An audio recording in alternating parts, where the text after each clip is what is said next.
It's Todd Bishop from GeekWire. I'm here with Taylor Soper, Monica Nicholsberg, and John Cook. And the four of us, along with GeekWire contributor Kevin Lasota, are about to embark on a great adventure.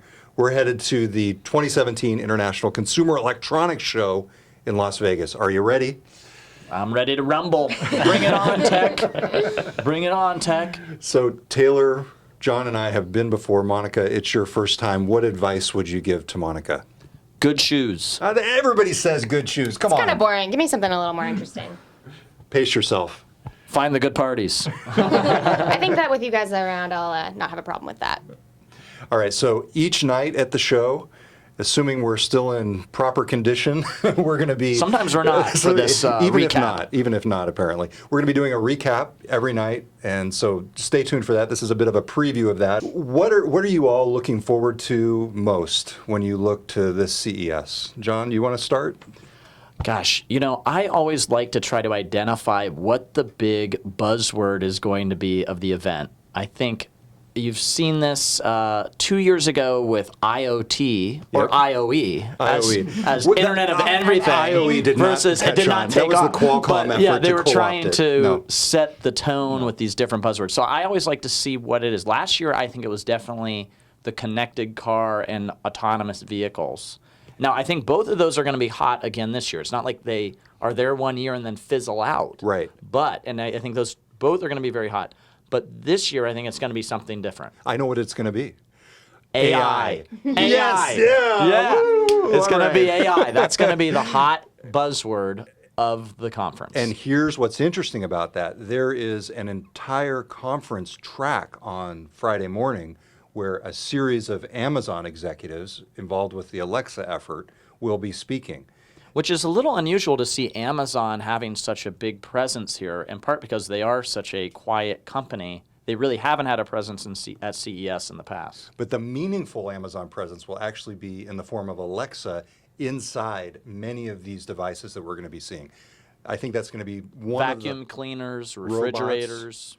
Amazon's personal assistant, they've gotten there first, and I think this is going to be the first time you see the fruits of Amazon's momentum there. So, Monica, you're going to a lot of interesting things. Tell us about what you're planning for CES. Well, I've got a lot of different stuff on the agenda. What I'm most excited about is something I got a little preview of in my goofiest CES pitches. I rounded up all the weird, wacky stuff that's going to be on the showroom floor, so I'm excited to check out the weird stuff. I thought it was your celebrity crush. Oh, yeah. Come on, Monica. Let's really spill it. This is video number 1, and you're already blowing up my spot. I am a little bit excited to see Joseph Gordon-Levitt do the keynote at AT&T. And so you'll be reporting from that. Taylor Soper, GeekWire sports technology reporter and also just general tech reporter. So you'll be covering lots there. What are you most looking forward to?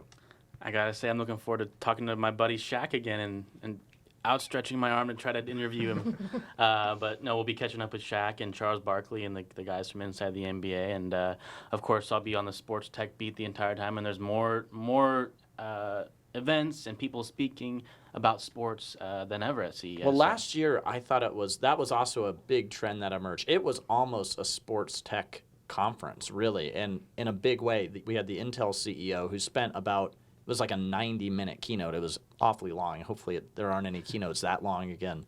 But he spent at least 60% of it on all the stuff they're doing in sports and fitness and health. It's a huge component of CES now. Yeah, and we'll see how AI and VR and all these other technologies that we see across the board, how do they affect sports? That's kind of what I'll be focused on. We just spent the last hour and a half planning out our agenda. We've got it up here on a whiteboard wall. Maybe I'll snap a picture and put it into the video when we publish it. Is this I don't know if proprietary? anybody will be able to decipher it. I think that's part of the point.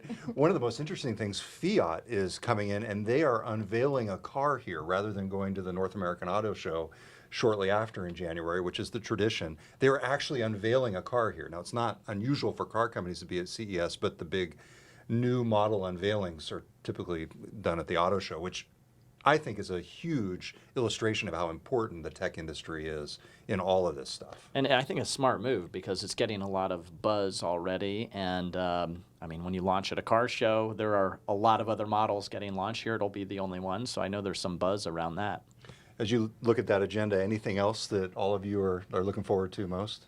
I'm excited to see what happens with Alexa. I think she's going to be everywhere. That's Amazon's virtual assistant that powers the Echo devices. And I'm just interested to see kind of what the future looks like, because it doesn't seem like the connected home has really broken through yet, but we might be right on the verge of that.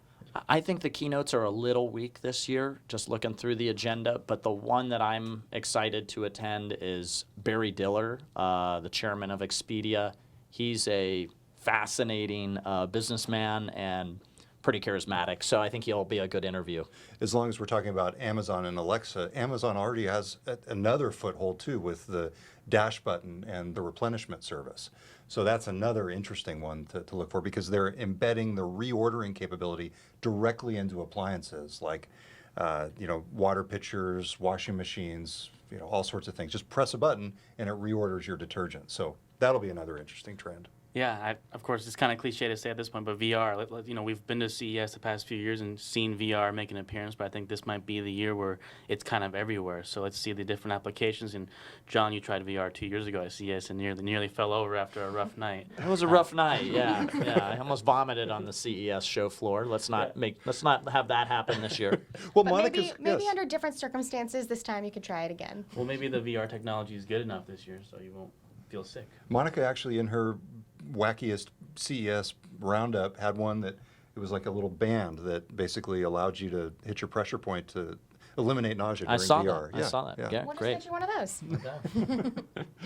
All right, good stuff. So thanks everybody, and looking forward to a great trip. Any parting words before we head off for Vegas? Rest up. To follow all of our coverage, just go to geekwire.com/CES, and we'll talk to you next week. Thanks everybody.